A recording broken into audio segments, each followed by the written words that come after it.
Alright, let me get out the boomer shooter checklist. Everything's fast, check. Low poly, check. It's got a really aggressive name, check. Are the enemies either demons or Nazis? Definitely one of those things. Ultrakill, aka how many pieces of tech can be squeezed into a single FPS, is a game where you play a robot fueled by blood.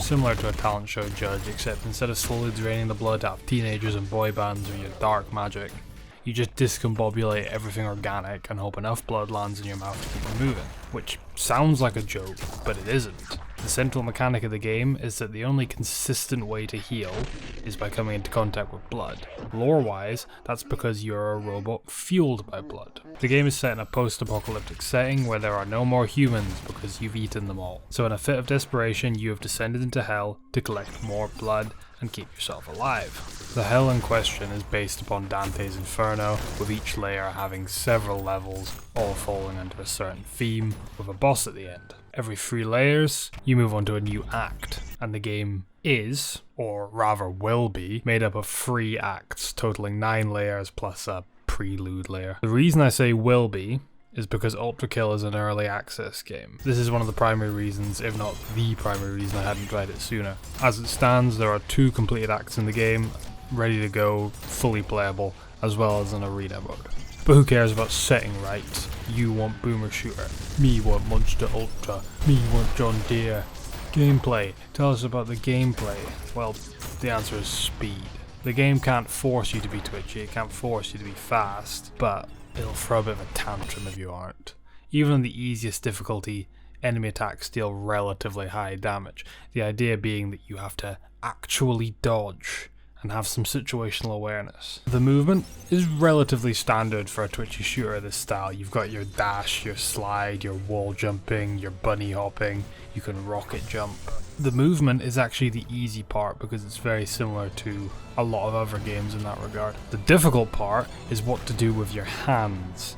Now, the robot has 2 hands, and you have 2 hands. This gives you 4 hands in total. The recommended amount of appendages is somewhere in the region of 19, 20. If you've played Doom Eternal and you're aware of how often you switch weapons in that game to play at a standard anywhere close to optimal, yeah, it's like that, but not because of the ammo like in Doom Eternal. The game relies very heavily on weapon synergy and using your arsenal effectively. Things that were often glitches, tech limitations and oversights in older games are adapted deliberately into this. I'll use the shotgun as an example to explain. So it's your standard Doom super shotgun style weapon, it's slow firing, it goes boom. Like every weapon in the game, it will eventually have 3 alt fire variants, though it currently only has 2. These are a grenade launcher and an overchargeable pump action variant. Okay, not complicated so far, it's just a shotgun. When I first started using it, I thought it wasn't complicated. It's just a shotgun. It seemed pretty weak because you needed to be about 1 inch away from any target. Compared to popping heads with a revolver,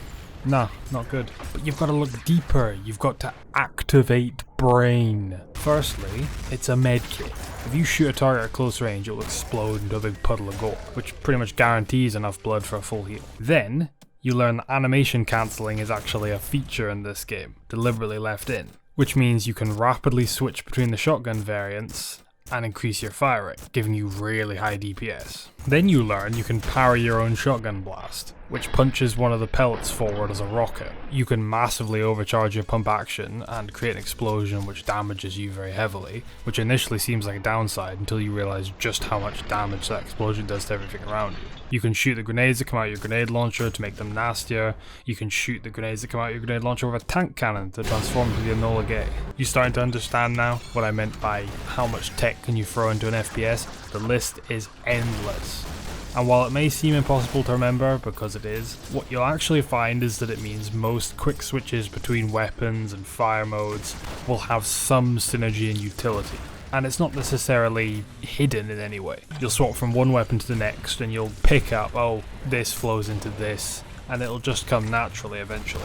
The game makes getting caught in a rut where you just swap between 2 weapons much less enticing by offering up all these possible tricks and combinations that make everything much more satisfying. That's not to say it forces you to play this way.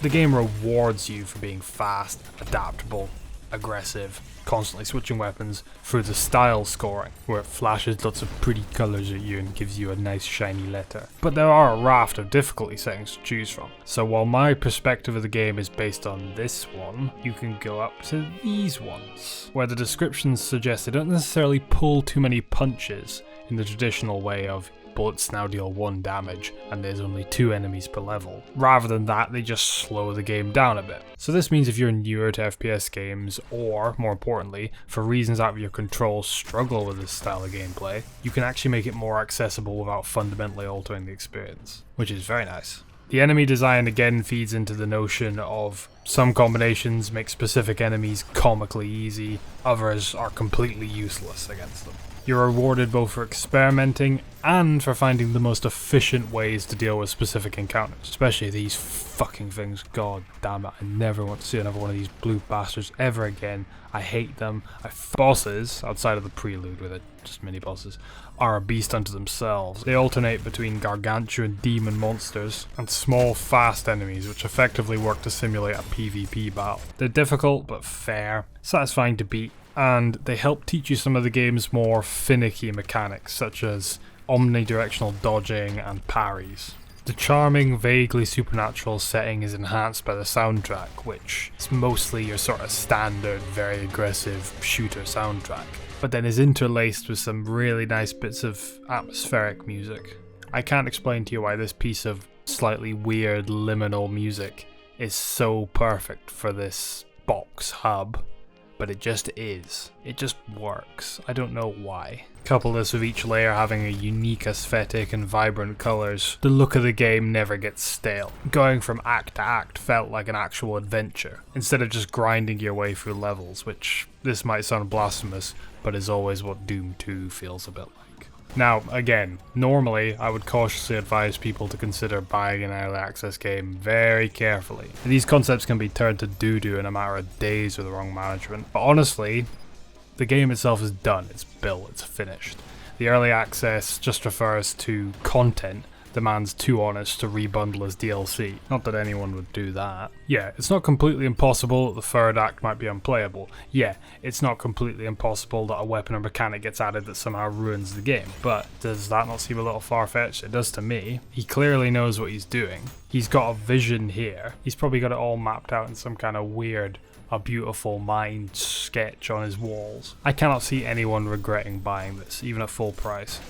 Which isn't exactly high to begin with. It's worth that and more, even with the quote-unquote missing content. Yeah, I know, I'm susceptible to anything low poly and overstimulating, but fuck you, I like it. Sell that guitar you never learned how to play, get it, right now. Oh, you think I'm joking? I swear to God, you better have that fucking credit card out.